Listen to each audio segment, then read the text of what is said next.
Good morning everyone. Today we will be doing the concept of time value of money. That is money के time के साथ आपकी जो money है उसकी वैल्यू चेंज होती रहती है. तो अगर हम बात करते हैं टाइम वैल्यू ऑफ मनी की, that means the value of money change with respect to time. The value of money changes with time. इसका कंसेप्ट ये कहता है कि प्रेजेंटली जो आपकी मनी की जो वर्थ है आज, विद टाइम इन फ्यूचर वो मनी की जो वैल्यू है that degraded due to many reasons.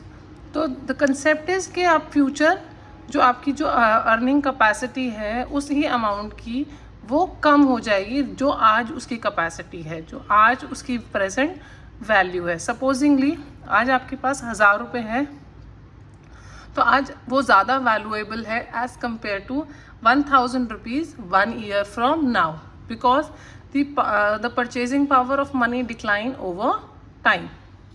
So the amount of goods and services that you can purchase today with that 1000 rupees will be more as compared to the goods and services you can purchase after a year. So with time the value of money decreases.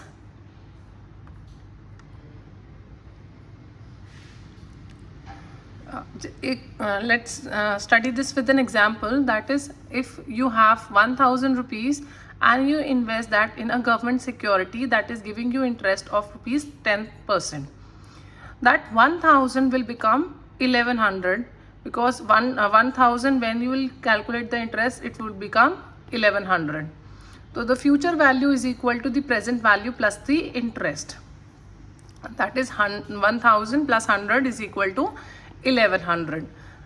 So concept of calculating the future value is known as compounding. Similarly, if we are calculating the present value, ये future में ये value है, past presently उसकी क्या value होगी, that is the concept कि आप future value में से इंटरेस्ट को माइनस करेंगे तो you will be getting the present value, that is 1100 minus 100, that is 1000. That is the concept of discounting. So अगर हम actual value of any amount in future, we add the interest, and for the value of future amount at present we subtract the interest from that. तो हम उस value को find out करते हैं by two method. Future value निकालनी है तो present value plus interest करते हैं, प्रेजेंट वैल्यू निकालनी है तो फ्यूचर वैल्यू माइनस इंटरेस्ट करते हैं. अगर हम कंपाउंडिंग की बात करें, if you talk about the concept of compounding, the process of calculating the future value from a given present sum is called compounding. Future value is equal to present value multiply by 1 plus i stands for the interest rate and upon by number of years. तो this is the formula we use for the compounding, जिससे हम future value को निकाल सकते हैं. Let's take this with an example. Calculate the amount of accumulated for 1 lakh and we invest in the bank at 8% compounded annually for 3 years.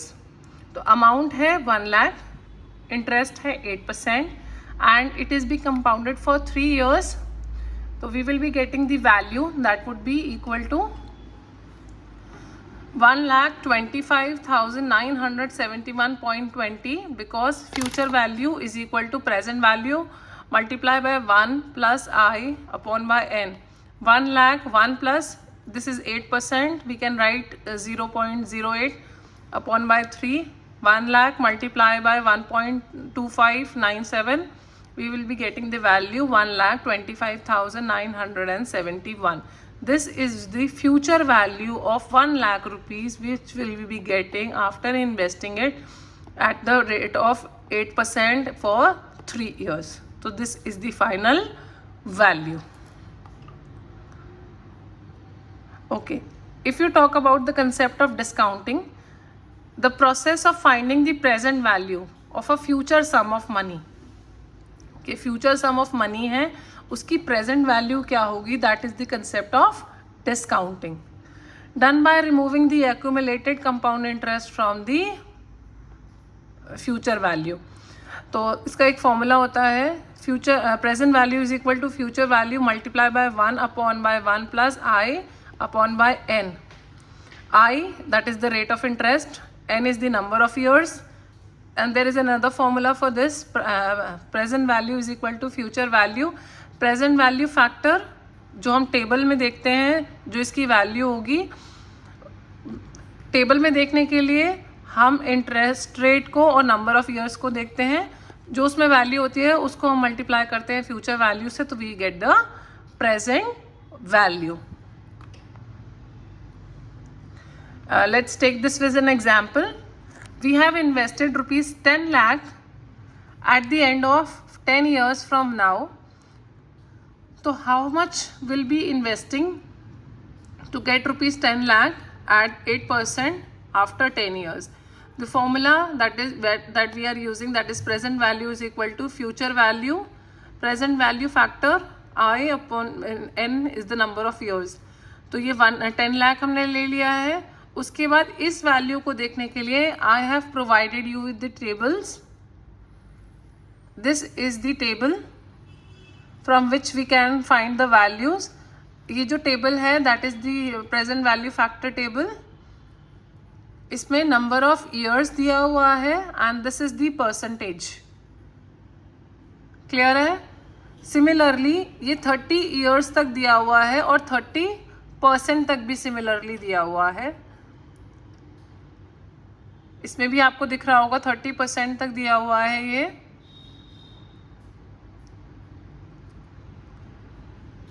ये यहाँ last में 29% है और ये 30% है. तो आप इसमें जो भी वैल्यू दी होती है उसको आप जो भी प्रेजेंट फ्यूचर वैल्यू है उससे मल्टीप्लाई करते हैं तो you will be getting the answer. तो जैसे कि हमारे क्वेश्चन में गिवन था 10 lakh rupees for 10 years at 8%. तो present value is 10 lakh. Present factor value factor में हम कैलकुलेट करते हैं i is 8%, number of years is 10%. तो अगर हम इस टेबल में देखते हैं तो 10 ईयर्स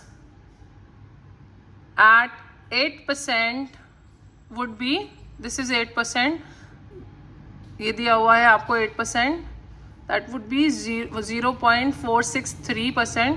इस 0.463 को हम उसके साथ मल्टीप्लाई करेंगे 10 लाख के साथ, तो we will be getting the value 4,63,000. तो हम 4,63,000 को आज इन्वेस्ट करेंगे 10 साल के लिए at 8% interest and we will be getting the value of 10 lakh rupees.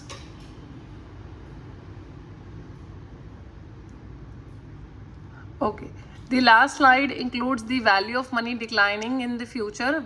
There are various reasons जिनकी वजह से आपकी जो वैल्यू है मनी की वो डिक्लाइन करती है.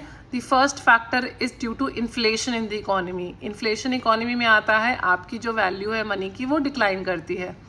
The next factor is risk involved in delay financial transactions. जो रिस्क इन्वॉल्व है आपकी फाइनेंशियल ट्रांजैक्शंस में वो डिले हो जाता है, उसकी वजह से वैल्यू डिक्रीज करती है मनी की.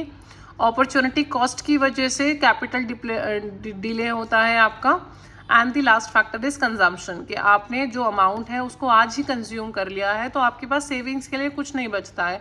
तो as an individual you can consume or you can save your income. तो आपने सारा कंज्यूम कर लिया है तो कुछ आप सेव नहीं कर रहे हैं.